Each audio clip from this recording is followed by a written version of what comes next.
Pernah gak sih kamu ngerasain masa-masa keemasan Line Let's Get Rich?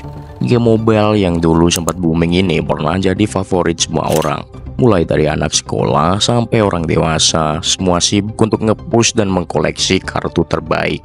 Bahkan, pada waktu itu, ada banyak klan unofficial yang sering mengadakan sparring. Tapi seiring waktu, banyak yang mulai meninggalkan Line Let's Get Rich. Kok bisa? Dan yang lebih menarik lagi, kenapa Line Get Rich ini masih bertahan sampai sekarang? Nah, di video ini kita bakal ngebahas semuanya. Dari awal kejayaan, kejatuhan, sampai alasan kenapa game Get Rich masih eksis meskipun banyak yang udah pensi. Siap-siap, yuk kita gas langsung.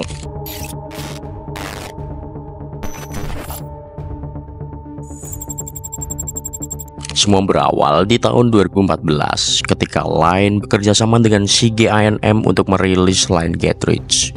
Saat itu memang Line lagi di puncak popularitasnya. Hampir semua orang pakai aplikasi ini buat komunikasi dan Line memanfaatkan momen buat nge-push game mereka. Nah, dibanding game lain, Line Get Rich punya keunggulan dari segi gameplay yang simple tapi nagih. Mirip Monopoly, tapi lebih cepat dan penuh strategi. Meskipun sebenarnya ada faktor keberuntungan juga sih. Pemain bisa beli kota, bikin lawan bangkrut, dan pakai kartu skill kayak Angel Card buat membalikan keadaan. Ditambah lagi ada fitur invite dari chat Line yang bikin ngajak teman main itu jadi gampang banget. Selain itu, strategi marketingnya juga jitu.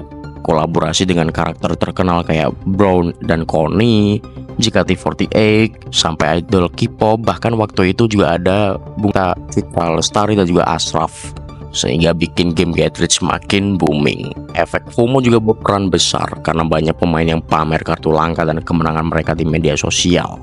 Hasilnya, game Get Rich langsung meledak di Indonesia, Thailand, dan Korea Selatan.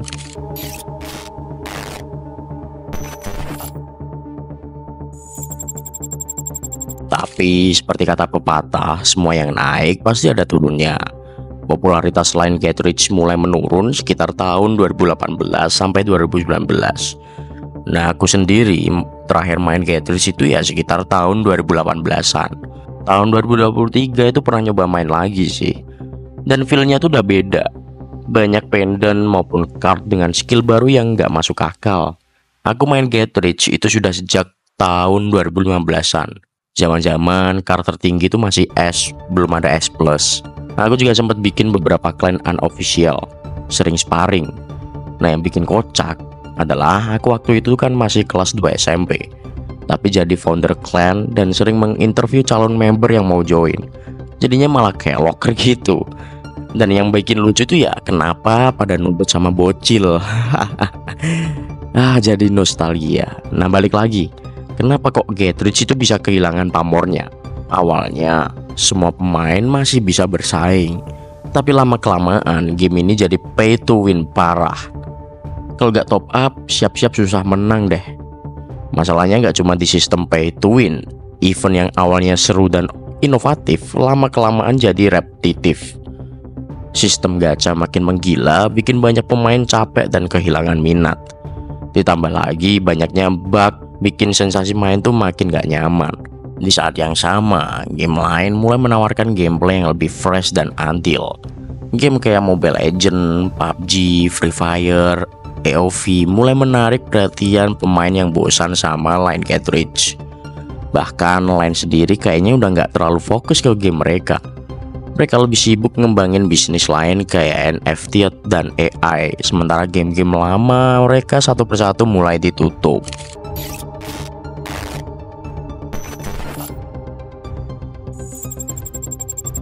Nah, sekarang pertanyaannya, kalau udah banyak pemain yang ninggalin, kenapa Line Get Rich masih bertahan sampai sekarang? Jawabannya ada di komunitas setia dan strategi bisnis yang tetap jalan, meskipun gak se-booming dulu.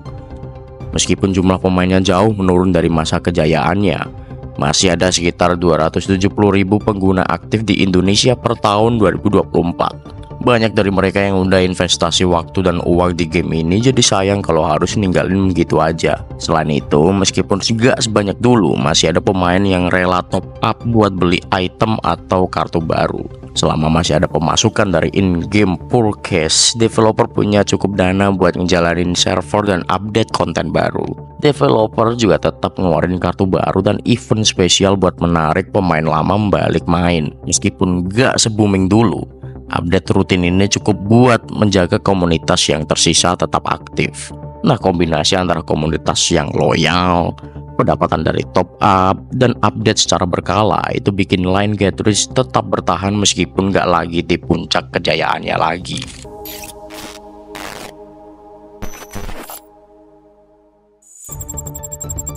Jadi kesimpulannya, Line Getrich memang udah gak sepopuler dulu, tapi bukan berarti game ini mati ya. Masih ada komunitas yang setia, masih ada pemasukan dari top up, dan masih ada update yang bikin game ini tetap hidup. Gimana dengan kamu? Masih main Line Getrich atau udah pindah ke game lain? Coba komen di bawah, kita diskusi bareng. Jangan lupa like, share, dan subscribe biar gak ketinggalan bahasan menarik lainnya. Sampai jumpa di video berikutnya, Slords, dan jangan lupa tagline kita yaitu berotak baru beruntung.